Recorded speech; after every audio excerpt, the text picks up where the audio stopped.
War Transformed book by Mick Ryan takes a deep dive in what the future wars will look like. I read this book long back just before it was published but did not post a review at the time. This was also the time when Russia hadn't yet attacked Ukraine and all that the author wrote and discussed in the book had no precedent yet. Let's look what the book covers. War Transformed, The Future of 21st Century Great Power Competition and Conflict by Mick Ryan provides insights for those involved in the design of military strategy, and the forces that must execute that strategy.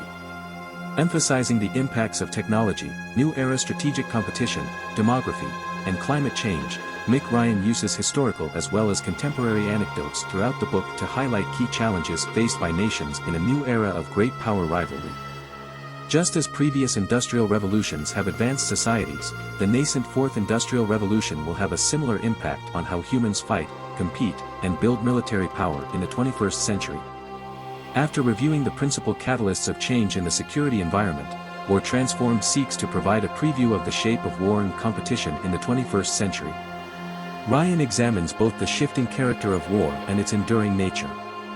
In doing so, he proposes important trends in warfare that will shape all aspects of human competition and conflict in the coming decades.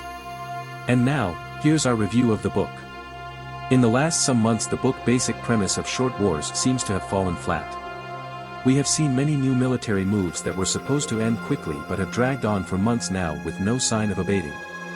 All that we have seen Russia implement and try out is clearly elaborated and discussed in the book by Mick Ryan.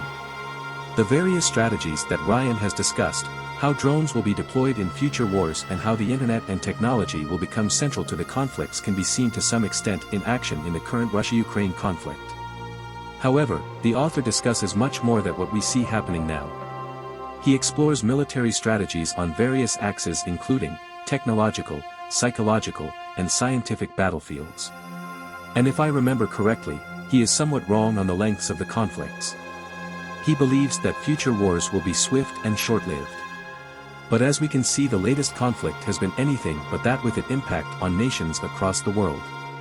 Overall, if you like to read about how weapons and improvements in science and how it will affect the wars in at least the next decade, this is a book that you don't want to miss.